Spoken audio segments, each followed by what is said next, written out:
Hi, Cherie Marie here, life strategist and heart and soul coach. And what that means is that I help people get in touch with their heart and soul really want and create the life they really want.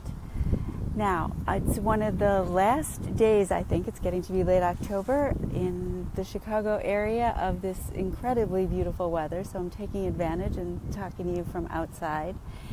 And I wanted to share today, the other night before I went to sleep, like 2 nights ago, I was thinking I'd love to go on live video tomorrow, and something came to me that I'd wanted to talk about, and that was who chooses your reality. And then yesterday, I never had time to go on the video, and I also teach piano. So during one of my lessons, my student walks in, who's a young man in his 20s, and I said, "What's happening with you? What's going on?" Before we started the lesson, we were chatting, and he said, I'm really trying to figure out how to still feel happy even though my life isn't exactly how I want it to be. And I said, oh my God, that's exactly what I was thinking about talking about today. I was going to go on live video, and I actually wrote it down in almost those words the night before. So I thought, okay, that's a sign it's meant to be to talk about today. So that's what I wanted to talk about. So what happened with me is, a long time ago, I was going through a divorce and not in my happy place. And I was not in my happy place before going through the divorce either, because, a divorce doesn't happen overnight. There are things that go on that lead to that moment when you're getting a divorce. So it was a long time that I was, living in a place of not feeling so good. And when I was going through the divorce, my therapist just did talk to me about choosing my reality. And this was a new concept to me, believe it or not. It was kind of an aha moment, because when I truthfully went inside myself to answer that, I was thinking, my ex-husband is choosing my reality because his behavior is, I wanted to say, making me feel the way I feel. And I realized that I could change that. And that was really empowering, actually, to think that I was in charge of my experiences. And this may not seem like a big moment to you, but in that moment for me, it was huge. And I have so many tools and strategies that I've practiced over the years. I forget specifically which ones, what they are, because some of them come naturally after a while, after you practice something for a while. So I really wanted to bring this up. I think it's really important because it's empowering to know that we can choose our reality. And that's what my student was talking about. Your life doesn't have to be perfect in order to experience happiness.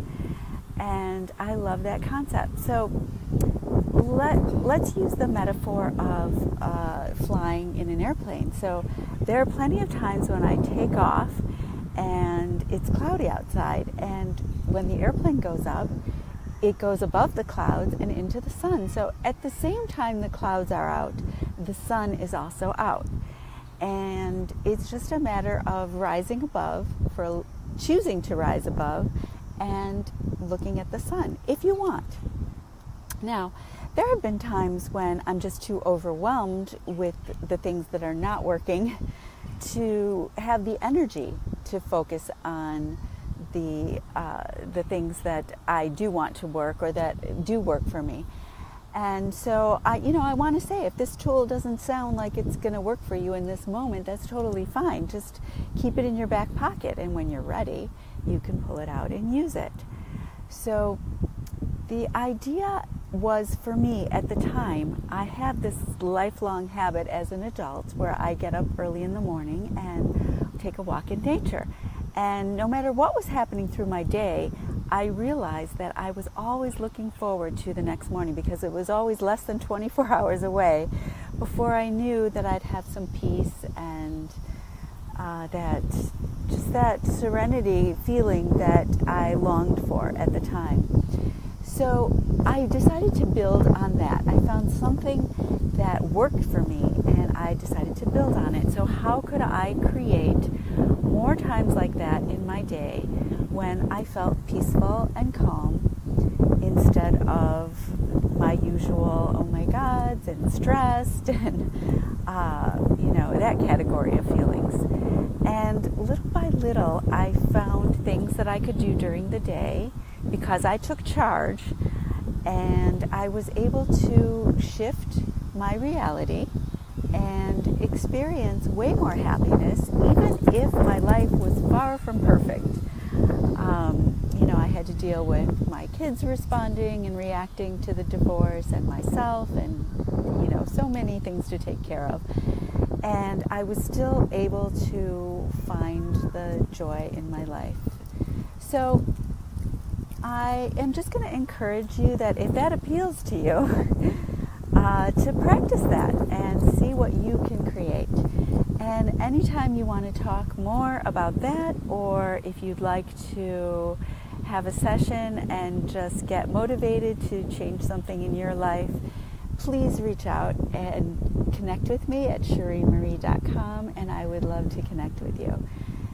So, as always, whether you listened live or on the replay, thanks so much for listening, and I look forward to the next time we connect. And until then, sending you big hugs and lots of love.